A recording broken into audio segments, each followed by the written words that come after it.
चलिए स्वागत है आप सभी को आपके अपने परिवार मैथ्स गुरु रंजीत में।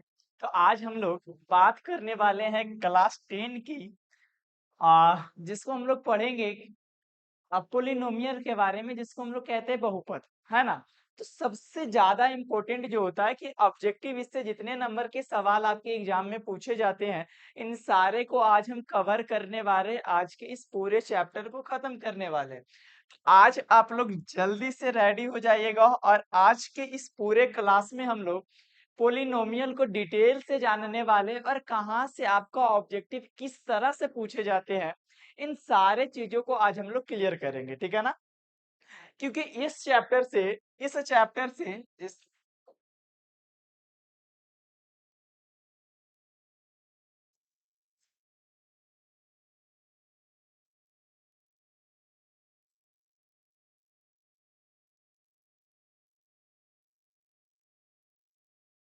आज हम लोग पढ़ेंगे पोलिनोमियल, जिसको हम लोग क्या कहते हैं, बहुपद, ठीक है ना। तो पहले समझिएगा बहुपद आखिर होता क्या चीज है, या बहुपद कहते किसे हैं। तो बहुपद जो होता है, आपको नाम से पता चल रहा होगा कि ये जो बहुपद है वो दो शब्दों से मिलकर बने हुए हैं। कितने शब्दों से मिलकर बने हुए हैं? दो शब्दों से मिलकर बने हुए। एक पोली से मिलकर बना हुआ है, दूसरा आपका किस चीज से बना हुआ है, नोमियल से मिलकर क्या हुआ है, बना हुआ है, ठीक है ना। पोली का मतलब क्या होता है यहाँ पे, ये जो आपका पोली का मतलब क्या होता है यहाँ पे, पोली का मतलब होता है मेनी, ठीक है ना। पोली का मतलब होता है आपका मेनी होता है, ठीक है ना। और नोमियल का जो मतलब होता है आपका, नोमियल का मतलब कह सकते हो आपका टर्म होता है, ठीक है ना। टर्म्स होता है, ठीक है ना। तो मेनी का मतलब होता है आपका, कह सकते हो बहुत, है ना। और टर्म का मतलब होता है आपका पद। आप एक चीज यहाँ से गौर कर रहे होंगे कि जो आपका बहुपद है, बहुजोड़ पद, यानी कि बहुत सारा पद आपस में मिलता है, तो उसी को हम लोग बहुपद कहते हैं। जैसे देख रहे होगे, ये जो बहुपद है आपका, ये दो शब्दों से मिलकर बना हुआ है। कितने शब्दों से मिलकर बने हुए हैं? दो शब्दों से। एक आपका मिलके बना हुआ है पोली से, है, और दूसरा आपका किस चीज से मिलके बना हुआ है, नोमियल से मिलकर बना हुआ है। पोली का मतलब होता है मेनी, ठीक है ना। पोली का मतलब आप समझिए मेनी। मेनी का मतलब होता है ज्यादा या बहुत होता है। अब टर्म का मतलब क्या होता है, पद होता है, यानी कि कहने का मतलब जब बहुत सारे पद आपस में मिलेंगे तो उसको हम लोग क्या कहेंगे, बहुपद कहेंगे। जैसे मान लिया जाए जैसे मान लिया जाए एक समझते उदाहरण आपका रहा जाए कि 5x² प्लस 3x प्लस 4 है। तो इस चीज में आप लोग देख रहे होगे कि ये 5x² जो ये भी एक क्या है, पद है। ये भी आपका एक क्या है, पद है। ये भी एक आपका क्या है, पद है। तो इसमें टोटल टर्म की अगर बात किया जाए, टोटल आपका पद की अगर बात किया जाए, तो कितने पद होंगे इसमें? 3 पद होगा। ये क्लियर है ना। इसमें कितने पद होंगे? 3 पद। समझिएगा, डिटेल इसको हम लोग जानेंगे कि इसमें सवाल इस तरीके से नहीं पूछता है कि इसमें कितने पद होते हैं या फिर इसमें कितने होते हैं। और इसमें मुख्य रूप से हमको 3 चीजों के बारे में जानना बहुत ही जरूरी है। सबसे पहले आपको बहुपद के बारे में जानना है, ठीक है ना। दूसरी आपको व्यंजक के बारे में जानना है। तीसरी आपको कह सकते हो समीकरण। ये 3 चीज आपको जानना वेरी वेरी वेरी इंपॉर्टेंट है, ठीक है ना। तो समझेंगे कि बहुपद क्या होता है, व्यंजक क्या होता है, और आपका क्या है, समीकरण क्या होता है। तो इस चीज को जानने से पहले आगे और कुछ जानेंगे। तो आगे जानने से पहले फिर से एक बार रिपीट कर देते हैं, आपको फिर से समझा देते हैं। आप हम लोग स्टार्ट कर रहे हैं जो सेकेंड चैप्टर आपका क्लास 10th का है, बहुपद, जिसको हम लोग इंग्लिश में कहते हैं पोलिनोमियल। तो इससे आपका करीब एग्जाम में 10 नंबर ऑब्जेक्टिव इससे पूछता है। तो इस चैप्टर को आपको हल्के में नहीं लेना, और बशर्ते इस चैप्टर को मैं ऑब्जेक्टिव को ऑब्जेक्टिव टाइप से सॉल्व करेंगे और सब्जेक्टिव को सब्जेक्टिव टाइप से, ठीक है ना। ऑब्जेक्टिव को ऑब्जेक्टिव तरीके से शॉर्ट मेथड से हम लोग सीखेंगे बनाना, और लॉन्ग मेथड से भी सीखेंगे, लेकिन हमको ज्यादा से ज्यादा आपको शॉर्ट मेथड, क्योंकि अब आगे चल के आपको शॉर्ट मेथड ही काम देगा। तो ट्रिक से सारा चीज सीखेंगे। तो पहले समझते हैं पोलिनोमियल। पोलिनोमियल जो होता है, ये दो शब्दों से मिलकर बना हुआ है। पोली प्लस किस चीज से, नोमियल से मिलकर बना हुआ है। पोली का मतलब होता है मेनी और नोमियल का मतलब होता है टर्म। अब मेनी का मतलब होता है बहुत और टर्म का मतलब क्या होता है पद। जब बहुत सारे पद आपस में मिले तो उसी को हम लोग कहते हैं बहुपद कहते हैं। जैसे में दिया हुआ रहे, ये आपका एक दिया हुआ है बहुपद। अब इसमें पूछे कि इसमें कितने पद है तो आपको बताना कितना, 3 पद है। क्लियर है ना? अब आगे बढ़ते हैं। अब आगे ध्यान से सुनिएगा। अब हम लोग आगे बढ़ते हैं। आगे हम लोग पढ़ेंगे पहले एक चीज, चर और अचर के बारे में समझते हैं, ठीक है ना? चर और चर और अचर राशियां, जिसको कहते हैं वेरिएबल एंड कांस्टेंट, ठीक है ना? वेरिएबल को हम लोग बोलते हैं चर और कांस्टेंट को हम लोग बोलते हैं अचर, ठीक है ना? तो पहले ये समझना हमको है कि यहाँ पे चर किसको बोलेंगे और अचर किसको बोलेंगे। तो चर हम लोग कहते हैं जिसका मान बदलता है रहता है, ठीक है ना? किस क्या होता है, जिसका मान बदलते रहेगा उसको हम लोग क्या बोलेंगे, चर बोलेंगे। ये चीज आपको हमने पहले बताया था। जिसका मान बदलते रहेगा उसको हम लोग क्या कहते हैं, चर कहते हैं। जैसे समझना एक्स वाई जेड, इस सब को हम लोग चर से इसको सूचित करते हैं, एक्स से सूचित करते हैं, वाई से सूचित करते हैं, डिनोटेट करते हैं और आपका जेड से करते हैं ना। कहने का मतलब इसका मान क्या होता है, बार बार क्या होता है, बदलते रहता है। अब अचर राशि हम लोग किसको बोलेंगे, जिसका मान नहीं बदलता है। जैसे मैं बोले 5 6 7 8, तो इस सब का मान क्या होगा, बदलेगा नहीं, बदलेगा। तो जिसका मान नहीं बदलता है उसको हम लोग क्या कहते हैं, अचर कहते हैं। और जिसका मान बदलते रहता है, जिसका मान बदलते रहता है उसको हम लोग क्या कहते हैं, अचर कह उसको क्या कहते हैं, चर कहते हैं, ठीक है ना? जैसे एक एग्जाम्पल की मदद से समझने का प्रयास करना क्या होता है। जैसे मान लिया जाए, हम एक एग्जाम्पल लेते हैं कि मान लिया जाए, यहाँ पे एक एग्जाम्पल हमने लिया कि मान लेते हैं कि ये आपका है 10 प्लस 20 बराबर कितना दिया हुआ है, 30 दिया हुआ है, ठीक है ना? अब इधर का एक एग्जाम्पल हम लोग लेते हैं कि आपका x प्लस वाई बराबर कितना दिया हुआ है, 30 दिया हुआ है ना? ये चीज आपका मान लेते हैं, ये एग्जाम्पल क्या हुआ आपका, दिया हुआ है। तो ये 10 प्लस 20 आपका दिया हुआ है, इसका मतलब ये कांस्टेंट है। 10 को तो हम घटा या बढ़ा नहीं सकते और 20 को हम लोग घटा या बढ़ा नहीं सकते। तो 10 और 20 आपका कितना हुआ, 30, ये कांस्टेंट है। अब यहाँ कह रहा है कि x प्लस वाई बराबर आपका कितना, 30 है। x की जगह हम अगर 1 मानते हैं तो y की जगह हमको कितना मानना होगा, 29, तब ये 30 होगा। अगर हम लोग अगर हम लोग x के जगह 2 मानते हैं तो y के जगह 28 मानेंगे तो ये 30 होगा। अगर हम लोग x के जगह 3 मानते हैं तो y के जगह 27 मानेंगे तो ये कितना होगा, 30 होगा। होगा ना? तो एक चीज आप गौर कर रहे होंगे कि x का मान हर बार क्या हो रहा है, बदल रहा है, और y का मान भी उसके साथ क्या हो रहा है, परिवर्तित हो रहा है, बदल रहा है। तो जिसका मान बदलते रहता है उसी को हम लोग चर कहते हैं, और जिसका मान नहीं बदलता है उसको अचर कहते हैं। तो इसका मान बदल रहा है कि 10 प्लस 20 बराबर 30 दिया हुआ है, लेकिन यहाँ पे देख रहे हो कि x के जगह अगर 1 मानते हैं तो y ऑटोमेटिक 29 होता है, तो 30 के बराबर होता है। अगर हम लोग x के जगह अगर हम लोग x के जगह पे x के जगह पे अगर x के जगह पे हम मान लेते 15 मानते तो y के जगह भी हमको कितना मानना पड़ेगा, 15 मानना पड़ेगा, तब ही हमारा यहाँ पे क्या होगा, 30 के बराबर होगा। तो जो भी अंक का इसका मान नहीं बदल रहा है तो इसको हम लोग पढ़ते हैं अंक गणित में। पूरा डिटेल इसके बारे में हम लोग कहाँ जानते हैं, अंक गणित में जानते हैं, ठीक है ना? और इसके बारे में जहां हम लोग पढ़ते हैं उसको हम लोग कहते हैं बीज गणित। क्लियर है ना? कि जिसका मान बदलते रहता है उसके बारे में डिटेल हम लोग बीजगणित में पढ़ते हैं, और जिसका मान नहीं बदलता है उसमें हम लोग अंक गणित में जानते हैं। अंक गणित कहाँ से आया, बीजगणित कैसे आया, ये आपको क्लियर है ना? ये क्लियर है? जल्दी से बताइए, ये आपको क्लियर है ना सारे लोग? चलिए, बहुत बढ़िया, बहुत बढ़िया। ये क्लियर हुआ ना? अब आगे बढ़ते हैं। चर और अचर समझने में कैसे दिक्कत नहीं है कि चर हम लोग बोलेंगे जिसका मान क्या होता है, बदलते रहता है, और जिसका मान नहीं बदलता है उसको हम लोग क्या कहते हैं, अचर कहते हैं। अब यहाँ पे सुनना, अगला चीज हम लोग जानते हैं कि पहले हम लोग अगला समझ लेते हैं, पहले बहुपद के बारे में। क्या होता है बहुपद? ठीक है ना। बहुपद को हम लोग पी एक्स से सूचित करते हैं। किस चीज से? अगर आपसे पूछे कि बहुपद से किस चीज से सूचित किया जाता है तो बताना है पी एक्स से। इसका जो पहचान या नियम क्या है इस चीज को समझना, ठीक है ना।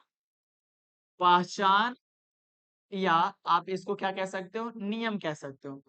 पहचान या इसका नियम ये कहता है कि चर के घात पे अगर अगर आपका चर के घात पर आपका क्या होगा, अगर चर के घात पे आपका पूर्ण संख्या है, क्या है, पूर्ण संख्या है तो आपका वो बहुपद है। अगर वो चर के घात पे पूर्ण संख्या नहीं है तो आपका बहुपद नहीं है। चर के घात कहने का मतलब हुआ कि आपका x हो सकता है या y हो सकता है या z हो सकता है। तो चर के घात पे अगर आपका x हो या y हो या z हो, तो अगर चर के घात पे अगर आपका पूर्ण संख्या है तो हम समझेंगे बहुपद है। अगर आपका समझेंगे चर के घात पे अगर पूर्ण संख्या नहीं है तो हम समझेंगे बहुपद संख्या नहीं है। पूर्ण संख्या कहने का मतलब होता है कि पूर्ण संख्या आपका स्टार्ट कहाँ से होता है, 0 1 2 3 4 5 6 ऐसे ही होते हैं, कंटिन्यू बढ़ जाएगा, अनंत तक चला जाएगा। का पूर्ण संख्या जब भी रहेगा, पूर्ण संख्या 0 से स्टार्ट 1 2 3 कंटिन्यू ऐसे बढ़ते चला जाता है, अनंत तक जाता है। तो पूर्ण संख्या आपका है तो बहुपद होगा। आपके मन में एक सवाल आया कि भाई सब ठीक है कि पूर्ण संख्या रहेगा तो बहुपद है, अब ऐसी कौन सी संख्या नहीं रहेगा जिसके कारण से वो बहुपद नहीं होगा, ये तो आपके मन में सवाल आता होगा। किस कंडीशन में किस कंडीशन में आपका बहुपद नहीं होगा ये चीज समझना। जैसे में बहुपद नहीं होगा, इसको एक बार काटे इसका मतलब बहुपद नहीं होगा। अगर चर के घात में अगर आपका वटा में दिया हुआ है, ठीक है ना, वटा में दिया हुआ रहे, वटा में दिया हुआ रहे, तो कहने का मतलब हुआ कि अगर आपको चर के घात पे वटा में रहेगा तो वो आपका बहुपद नहीं होगा। अगर उसके चर के घात पे दशमलव में आया हुआ मान है तो ये भी आपका बहुपद नहीं होगा। अगर उसके चर के घात पे अगर चर के घात पे रूट में है तो वो भी आपका बहुपद नहीं होगा।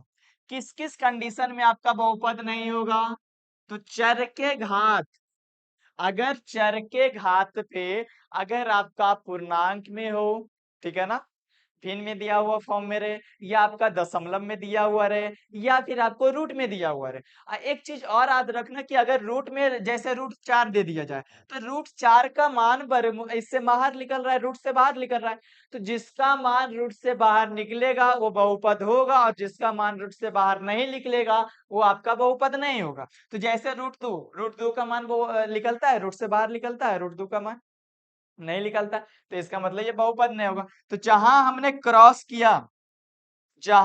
क्या किया, क्रॉस कर दिया, तो इसका मतलब समझना है कि ये आपका बहुपद नहीं होगा।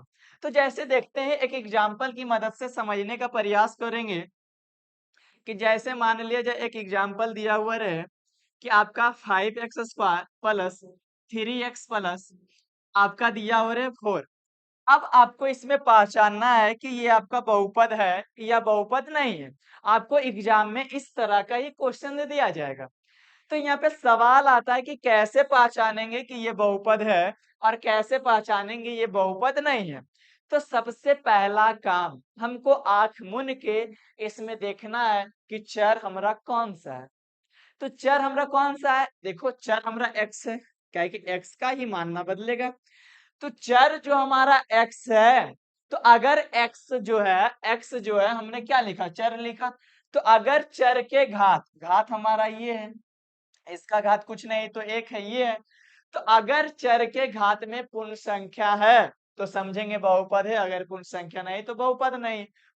तो देखिए चर के घात पे कितना है, 2 2 है।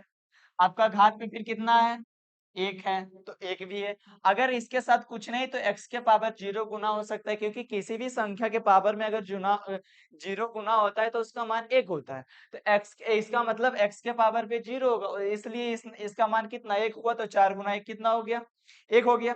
तो इस कारण से ये क्या हो गया, गायब हो गया। तो कह सकते हैं 0 भी है, 1 भी है और 2 भी है। तो जब 0 1 2 है तो इसका मतलब 0 1 2 है, तो इसका मतलब ये पूर्ण संख्या है। तो जब पूर्ण संख्या है तो ये आपका बहुपद है। जब आपका पूर्ण संख्या है तो बहुपद है। अगर इसमें पद की बात करें कि इसमें कितने टर्म है, तो आपको बताना क्या है कि टर्म की बात किया तो देखिए, एक ये पद है, एक ये पद है, एक ये पद है, तो टोटल कितने पद हुए, 3 पद हो गए। तो इसमें कितने पद है, 3 पद है। अगली सवाल, आप लोग इसको सोच के कमेंट में जरूर बताइएगा कि इसका आंसर क्या होगा।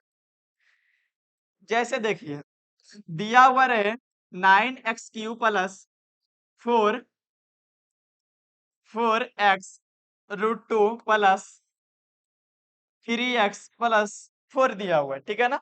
अब आपको बताना है कि ये जो दिए हुए हैं ये आपका बहुपद है या आपका बहुपद नहीं है, ये आपका बहुपद है या नहीं है।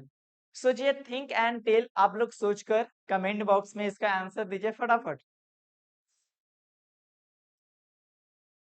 सोचिए, थिंक एंड टेल, ध्यान दीजिएगा। अभी आपको हमने जस्ट एक चीज बताया कि जब भी आपको बहुपद पहचानना है तो सिंपल सी एक काम करना है। वो काम क्या है, चर के घात को देखना है। तो अगर चर के घात पे पूर्ण संख्या है तो बहुपद है, अगर पूर्ण संख्या नहीं है तो बहुपद आपका नहीं होगा, ठीक है ना। देखिए, चर तो हमारा ये है 9x³, इसमें 9x³ में 9 तो आपका कांस्टेंट है, इसका मान नहीं बदलेगा। 9 से 8 थोड़ा हो जाएगा, नहीं होगा। तो x का यहाँ पे मान क्या होगा, बदलेगा। तो x के पावर पे कितना है, 3 है। तो चलिए भाई, 3 है तो ये पूर्ण संख्या है। अब यहाँ देखिए, फिर x के पावर पे कितना है, √2 है। तो अभी हमने जस्ट बताया कि जिसका मान रूट से बाहर नहीं निकलता है तो वो आपका बहुपद नहीं होगा। तो यहाँ पे फंस गया कि यहाँ पे पावर पे आ गया, x के घात पे आ गया √2। तो x के घात पे अगर √2 आ गया तो √2 का मान बाहर नहीं निकलता है, इस कारण से ये बहुपद नहीं होगा। ये क्लियर है ना, क्लियर है। चलिए, ये क्लियर है ना।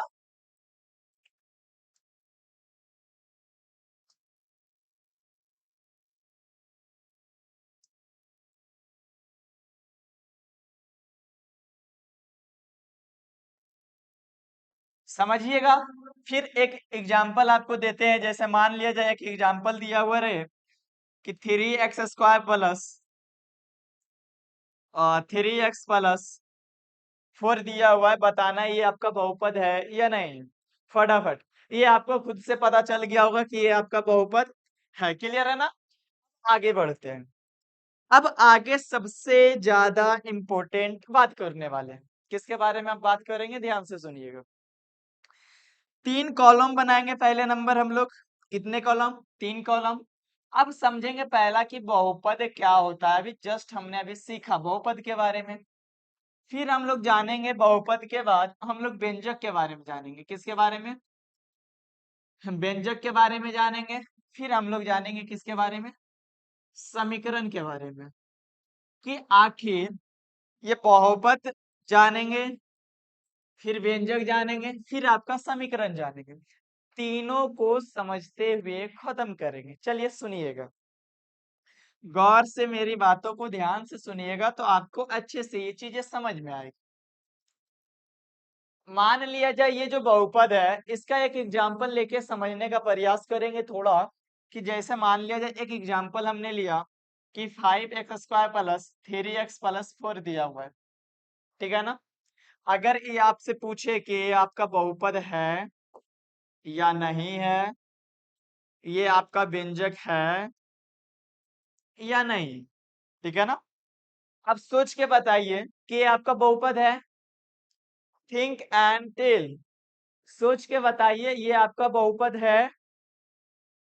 आप लोग बोलिएगा बहुपद है। बहुपद कैसे है, तो बोलिएगा कि चर के घात पे इसका पूर्ण संख्या है। पूर्ण संख्या कैसे? देखिए, इसके घात पे 2 है, इसके घात पे कुछ नहीं 1 है। अगर इसके साथ कुछ नहीं तो x के पावर पे गुना होगा, 0 होगा। तो x के पावर पे आपका घात यहाँ पे कितना दिखा रहा है? 0 दिखा रहा है। तो 0 1 2 ये आपका क्या है? पूर्ण संख्या है। तो जब ये आपका पूर्ण संख्या है तो ऑटोमेटिक ये बहुपद है। आपको एग्जाम में ऐसा ही सवाल आएगा ऑब्जेक्टिव में कि बताना है निम्न में से कौन सा बहुपद है और निम्न में से कौन सा बहुपद आपको नहीं। तो जब भी बहुपद नहीं है तो कब कब नहीं होगा, जो कंडीशन आपको हमने बताया वो कंडीशन में आपका कभी भी दशमलव में रहे, रूट में रहे या बटा में रहेगा तो ये आपका बहुपद नहीं होगा। अब आपका बहुपद सिर्फ एक ही कंडीशन है, अगर वो पूर्ण संख्या है तो बहुपद है, अगर वो पूर्ण संख्या नहीं है तो बहुपद ऑटोमेटिक नहीं है। क्लियर है ना? अब आगे देखिए। अब अगर इसमें पूछे कि व्यंजक है या नहीं, तो व्यंजक कहता है कि चर प्लस अचर राशि जब मिलता है तो एक व्यंजक का क्या होता है? निर्माण होता है। तो ऑटोमेटिक ये चर भी है इसमें, अचर भी इसमें है। तो चर भी है, अचर भी है, कहने का मतलब हुआ कि ये व्यंजक है। व्यंजक के लिए कोई कंडीशन अप्लाई नहीं होता है। जैसे एक और एग्जांपल से समझिएगा इसके बारे में, ठीक है ना? एक एग्जांपल लेके समझते हैं। जैसे मान लिया जाए, दिया जाए 3x³ plus 4x√5 plus 3x+2 दिया हुआ है, ठीक है ना? तो अब आपसे पूछे क्या ये आपका बहुपद है? ठीक है ना? अरे आपसे ये पूछे कि आपका व्यंजक है या नहीं है, सोचिए। बहुपद आपका कब नहीं होगा? अभी बताए थे कि जब आपका चर के घात पे रूट, आपका चर के घात पे पूर्ण संख्या रहेगा तो वो बहुपद होगा। लेकिन अगर रूट लग गया तो ये √5 का मान निकल रहा है, जब रूट से बाहर नहीं निकलेगा तो कहेंगे ये बहुपद नहीं है। ठीक है ना? लेकिन व्यंजक के लिए ऐसा कोई कंडीशन नहीं है। कोई भी चीज आपका बहुपद हो या ना हो लेकिन वो हमेशा व्यंजक होगा। तो कहने का मतलब व्यंजक के लिए कोई कंडीशन नहीं है। ठीक है ना? बहुपद के लिए एक कंडीशन है कि चर के घात पे पूर्ण संख्या होना चाहिए, लेकिन आपका व्यंजक के लिए कोई कंडीशन नहीं है। ठीक है ना? अब समीकरण के बारे में समझिए। समीकरण के बारे में कुछ नहीं है कि आपका जो व्यंजक दिया हुआ है, जो व्यंजक दिया हुआ है उसमें आप लोग बराबर 0 कर दीजिए। ठीक है ना? अब किसी भी व्यंजक में कोई भी व्यंजक दिया हुआ रहे, चाहे वो आपका बहुपद रहे या ना रहे, तो कोई भी व्यंजक, व्यंजक के लिए कोई कंडीशन नहीं। चर और अचर आपस में मिला तो समझिए वो व्यंजक है। ठीक है ना? तो जब आपका ये व्यंजक है तो कहने का मतलब ये आपका व्यंजक है, तो व्यंजक में अगर बराबर आपने 0 कर दिया तो समझिए वो आपका बन गया समीकरण। क्या बन गया? वो आपका बन जाता है समीकरण। तो जब भी किसी व्यंजक में आप बराबर 0 करते तो यह क्या बनता है? समीकरण बनता है। ये क्लियर हुआ समीकरण वाला कांस्टेंट? ये क्लियर है ना कि बहुपद क्या होगा, व्यंजक क्या होगा और आपका ये समीकरण क्या होगा? ये क्लियर है ना? क्लियर है ना ये चीजें? फटाफट बताइए तो क्लियर है?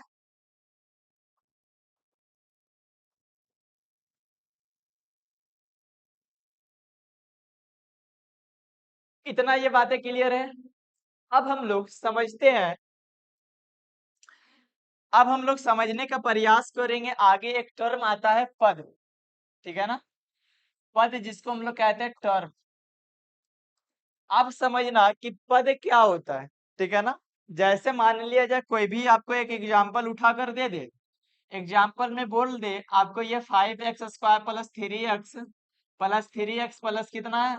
4 है। तो इसमें आपको पूछे इसमें कितने पद हैं, तो आपको बताइएगा 1 2 1 3। तो इसमें पद कितने हैं, टर्म कितने हैं? तो टर्म की बात किया तो आपको बताना 3 है। ये क्लियर है ना? कितने पद है? 3 पद है। अब हम लोग एक चीज समझते हैं कि पद का प्रकार। एक चीज और इसमें समझ लो कि इसमें अगर टोटल बात करें वेरिएबल की,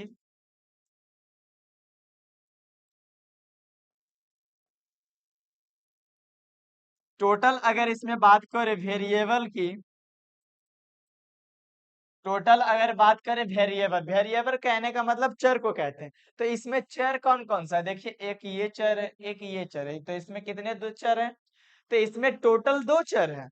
अगर इसमें टोटल कांस्टेंट की अगर बात किया जाए, टोटल कांस्टेंट की अगर बात किया जाए, तो इसमें कांस्टेंट कितना? एक है, एगो है, चार है कि बदलेगा नहीं। तो जो कांस्टेंट है ये एक है। पता चला ना कि अगर पद की बात किया तीन है, अगर इसमें टोटल वेरिएबल की बात किया यानी कि चर का बात किया, तो इसका मान बदलेगा, इसका मान बदलेगा, तो ये आपका एक चर हो गया। और अचर की अगर बात करेगा तो आपका ये कितना हो जाएगा? एक हो जाएगा ये, ठीक है ना? हेलो। हाँ हाँ हाँ भाई।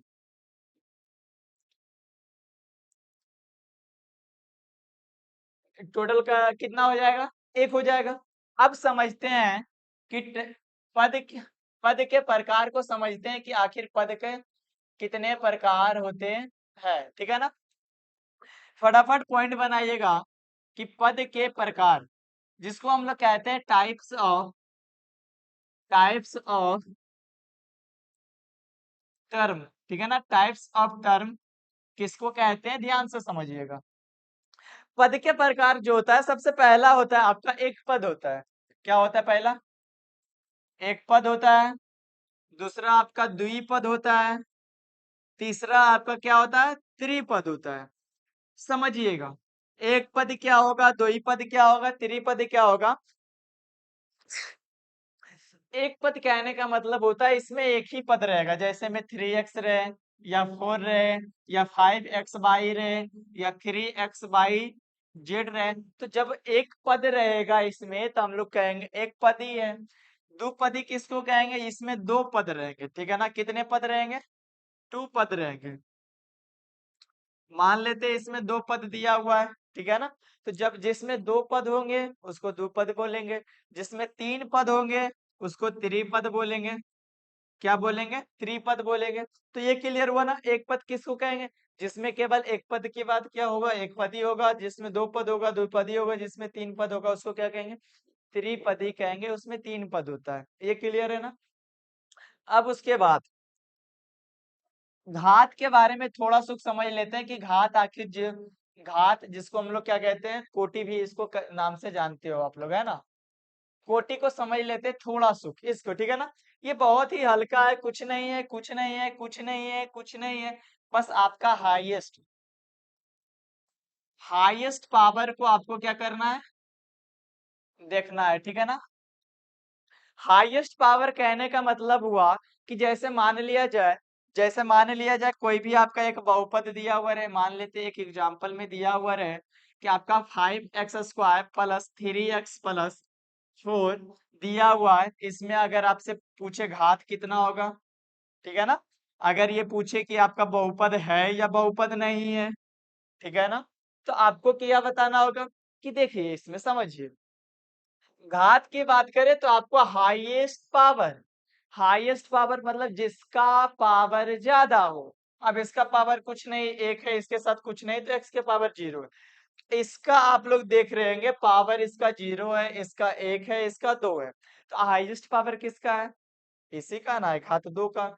दो है, हाईएस्ट पावर दो है, ज्यादा है दो, तो इसका दो हो जाएगा। ये आपका बहुपद है, क्यों है? ये आपका क्या है? पूर्ण संख्या।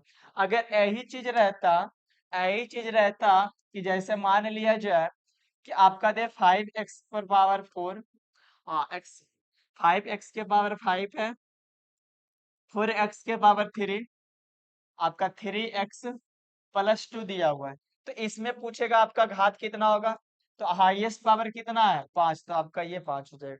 तो घात वाला जब भी सवाल आता है, ये सब एग्जाम में आपका पूछता है कि ज्यादा घात किसका होगा, आपको बताना है कि अधिकतम घात किसका है, या फिर आपसे ये पूछेगा इनमें से कौन सा बहुपद है। तो ये सब सारे चीज आपको क्या करना है वहां पे बताना है। ये नहीं कि वहां पे क्वेश्चंस को खाली छोड़ के आना है।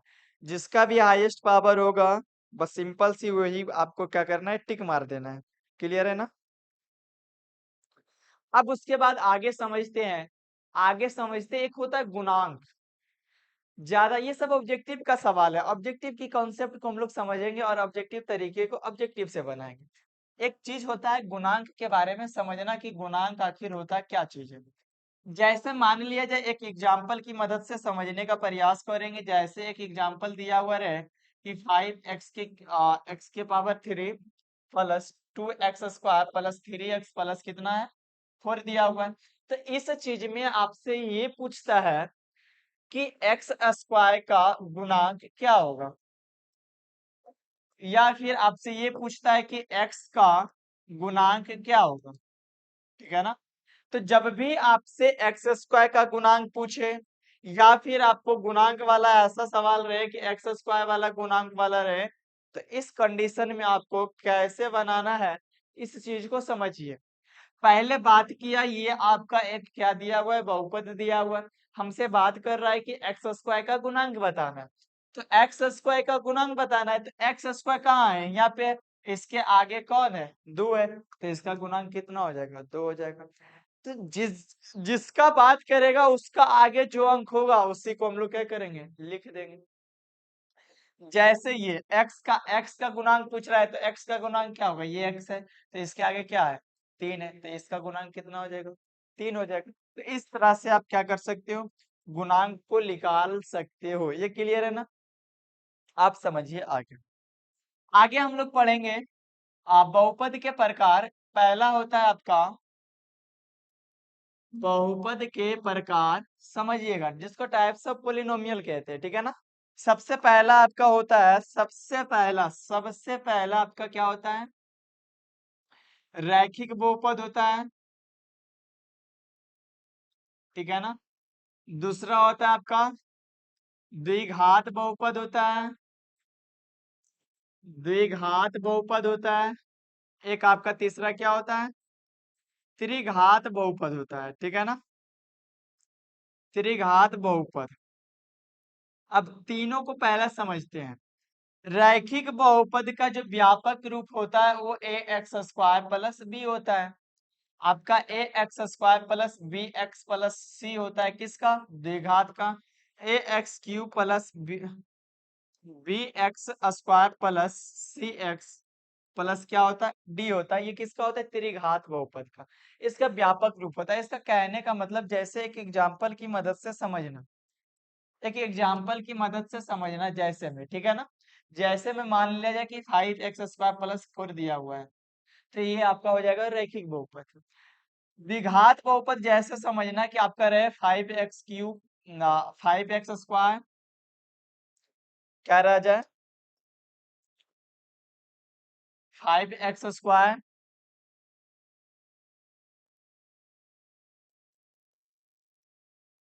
5x² प्लस 3x प्लस कितना है, 2 रहे।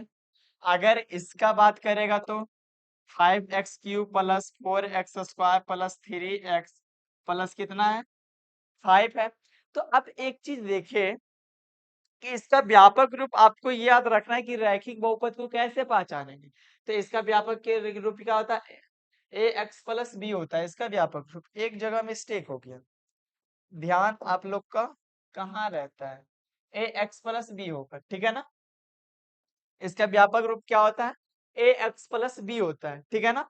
तो इसका व्यापक रूप, रैखिक बहुपद का व्यापक रूप की बात करेगा तो आपको बताना है कितना, ax प्लस बी होता है। एग्जाम्पल में जैसे 5x प्लस कितना 4 दिया हुआ है। द्विघात बहुपद का क्या होगा, ax² plus bx plus c बराबर कितना, जैसे में एग्जाम्पल ये दिया हुआ है। त्रिघात बहुपद ये आपका ये दिया हुआ है। ठीक है। एक जो हम समझाना चाह रहे हैं, इस पॉइंट पे आते हैं, अपने मुद्दा पे आते हैं कि किसके बारे में हम लोग बात कर रहे हैं। ठीक है ना। अपने मुद्दा पे आते हैं कि हम लोग किसके बारे में बात करना चाह रहे हैं। अब एक चीज आप लोग गौर कर रहे होंगे यहाँ पे कि अगर अगर यहाँ से देखिएगा, अगर आपसे पूछे कि इसमें अधिकतम इसका घात कितना होगा, इसका घात, तो इसका अधिकतम घात तो कुछ नहीं, तो x के पावर अगर 0 है तो इसके पावर में 1 है। तो अधिकतम घात इसका 0 बड़ा है कि 1 बड़ा है, तो अधिकतम घात 1 होगा। अगर इसका अधिकतम घात पूछे तो 2 होगा। अगर इसका अधिकतम घात पूछे तो कितना है, 3 है। तो यही एक चीज को समझते हैं। देखो, हम लोग बात करते हैं इधर पटी आपका अधिकतम घात की। ठीक है ना। अधिकतम घात, अगर इस चीज को आप समझ जाते हो तो आपसे ऑब्जेक्टिव सारा बन जाएगा। देखना क्या कहना चाह रहे हैं, अधिकतम घात, और इधर समझते हैं कि अधिकतम पद इसमें कितना होगा। ठीक है ना। अधिकतम पद। ध्यान से सुनना, कहना क्या चाहते हैं। अगर देखो, अगर आपका घात एक है, अधिकतम घात कितना है, रैखिक बहुपद में एक है, तो उसमें पद कितने हैं, एक। तो अगर आपका अधिकतम घात एक है तो पद आपका कितना होगा, दो होगा। अगर आपका अधिकतम घात दो है तो इसमें पद देख रहे होंगे कितना है, तीन पद है। अगर अधिकतम घात तीन है तो पद चार होगा। अगर अधिकतम घात चार है तो उसमें पद कितना होगा, पांच होगा। यानी कि आपको अगर पूछे कि अगर आपको घात दिया हुआ, घात आप पहचान ले कि कोई भी व्यंजक का इतना घात दिया हुआ, आप इसमें पूछे पद कितने हैं, तो आप वहां पे क्या करिएगा कि अधिकतम घात में एक जोड़ देना है। तो जैसे आप लोग देखिएगा, बहुत बहुत अच्छे से क्वेश्चन दिया हुआ है। देखिए एग्जाम्पल में दिया हुआ है कि 4x के पावर 5x के power 4 plus 3x square plus 4 दिया हुआ है। अब अगर इसमें आपसे पूछे कि इसका घात कितना होगा और इसमें पद कितने हैं, सबसे ज्यादा इंपॉर्टेंट, और ये आपका बहुपद है कि नहीं। तो बहुपद तो आपका है, ये चीज आपने पहले क्लास में सीख लिए हुए, ये आपका क्या है, बहुपद है। ठीक है ना। तो ये आपका बहुपद है, ये तो क्लियर है ना। ये आपका बहुपद है। अब इसमें ज्यादा सवाल आता है कि इसका घात कितना होगा, इसमें पद कितना होगा। कंफ्यूजन यहीं पे होता है, इसको समझना। देखना कि घात की जब भी बात करें पावर की, तो अधिकतम घात कितना है, इसमें सबसे ज्यादा किसका है, चार का घात ज्यादा है, इसलिए हमने लिखा अधिकतम घात कितना है, चार। अब पद पूछा तो आप पद को काउंटिंग करिएगा, एक दो तीन, तीन ही पद ना होगा। लेकिन आपने जवाब दिया तीन पद हो जाएगा आपका गलत आंसर। गलत इसलिए होगा कि आपका बहुपद जो होता है वो हमेशा क्रम से दिया हुआ रहता है। किसी से, क्रम से दिया हुआ रहता है। जैसे समझना, जैसे समझना, नहीं तो एक तरीके से और शॉर्ट में समझ सकते हो कि अगर किसी भी बहुपद का अगर घात चार है, तो अगर घात चार है तो उसमें एक जोड़ देंगे तो उसमें पद कितना हो जाएगा, पांच पद हो जाएगा। लेकिन कैसे होगा समझना, कि अभी जस्ट हमने बताया कि आपको जब भी बहुपद दिया हुआ रहे तो आपका किस चीज से दिया हुआ रहता है, क्रम से दिया हुआ रहता है, क्रम बाई क्रम से दिया हुआ रहता है। तो जैसे ये 5x के पावर 4 है, तो इसका मतलब कहने का हुआ अगर यहाँ पे कोई संख्या जीरो या गुना होगा x के पावर जीरो, तो यहाँ जीरो या गुना होगा, इसका मतलब इस पूरे मान को क्या कर दिया होगा, एक मिनट मिस्टेक। कहने का मतलब हुआ अब यहाँ पे कि इसके x के पावर पे थ्री होगा। बहुपद पहले चार आया, फिर तीन आया, फिर दो आएगा, तो इसका मतलब फिर कितना आ रहा है, देखिए फिर दे रहा है 3x² दे रहा है प्लस, फिर 3x² दे रहा है प्लस, आपका फिर कितना दे रहा है, डायरेक्ट 4 दे रहा है। इसका मतलब जीरो गुने यहाँ पे कुछ नहीं तो x के पावर पे कितना एक होता होगा, कुछ नहीं तो x के पावर पे एक होगा, एक है प्लस चार है, चार गुने एक्स के पावर पे कुछ नहीं तो जीरो है। तो एक चीज, बहुपद आपका चार है, तीन है, दो है, एक है, आपका क्या है, क्या है, जीरो है। तो बहुपद जब भी आपका दिया हुआ रहता है वो क्रम से दिया हुआ रहता है। किस चीज से दिया हुआ रहता है, क्रम से दिया हुआ रहता है। तो देख रहे होंगे कि ये भी बहुपद जो दिया हुआ है वो क्रम से दिया हुआ है। तो आपने देखा कि इसमें तीन पद है, देखने में लग रहा है तीन, लेकिन है कितना, पांच। इसका मतलब ये बीच से क्या हो गया, जीरो से गुना होगा तो ये गायब हो गया, ये दोनों बीच से क्या हो गया, गायब हो गया। तो जब भी ऐसा वाला सवाल रहेगा तो आंख मुनिए, इसका घात देखिए, घात में एक को का करिए, ऐड कर दीजिए, आपका आंसर हो जाएगा पांच। क्लियर है ना। फटाफट देखिए, ये वाला क्लियर है कॉन्सेप्ट, ये वाला आपका कॉन्सेप्ट क्लियर है ना, ये वाला कॉन्सेप्ट क्लियर है। ज्यादा देर कुछ नहीं बचा हुआ है, बस थोड़ा सा और इसको समझ के इस चैप्टर का आज हम लोग द एंड करने वाले हैं। टाइम काफी ज्यादा हो गया है और कल से सारे लोग लाइव आपको टाइम पे अपने जुड़ जाना है, ठीक है ना। सुनिए कि क्या होता है, सुनिएगा। सुनिए कि कहने का मतलब, जैसे मान लेते हैं कि 5x के प्लस 4 दिया हुआ है, तो सुनिए कि कहता है कि x के जगह पे ऐसी कौन सी संख्या रख दे कि इस पूरे मान को क्या करेगा, जीरो कर देगा, ठीक है ना। तो अगर आपको शून्यक दो तरीके से निकाल सकते हो, डायरेक्ट आप x के जगह पे कुछ ऐसी संख्या रख दो जो पूरे को जीरो कर देगा, तो वो शून्यक है। अगर नहीं करता है तो उस कंडीशन में आपको क्या करना होगा कि इसको समीकरण बना लेंगे कि 5x + 4 दिया हुआ है बराबर, इसको क्या करेंगे, जीरो कर लेंगे। तो 5x बराबर इधर -4 हो जाएगा, x बराबर आपका -4 बटा कितना हो जाएगा, 5 हो जाएगा। अगर x के जगह पे -4/5 रखते हैं तो हमारा जीरो आ जाएगा। देखिए -4 + 4 कितना हो गया, जीरो। तो जीरो के बराबर अगर आ गया तो समझिए शून्यक है। शून्यक किसको कहेंगे, x के जगह पे ऐसी कौन सी संख्या रखे कि पूरे बहुपद को क्या कर दे, शून्य कर दे, जीरो के बराबर कर दे। तो जब भी ऐसा कंडीशन वाला रहेगा सवाल, जो व्यंजक दिया हुआ रहे, जो बहुपद दिया हुआ रहे, उस पूरे को आपको जीरो करनी है। जीरो करने के बाद सारे को लेकर उधर रख देना है, आपका x का मान निकल जाएगा। अतः वही आपका क्या हो जाएगा, शून्यक हो जाएगा। तो आज की क्लास में यहीं तक एंड करता हूँ, ठीक है ना। आई होप आपको समझ में आ गया होगा, क्लियर है ना।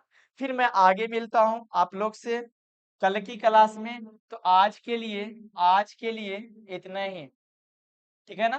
तो आज हम लोग यहीं पे द एंड करते हैं, फिर आपसे मिलते हैं अगले क्लास में, लाइव क्लास में, ओके।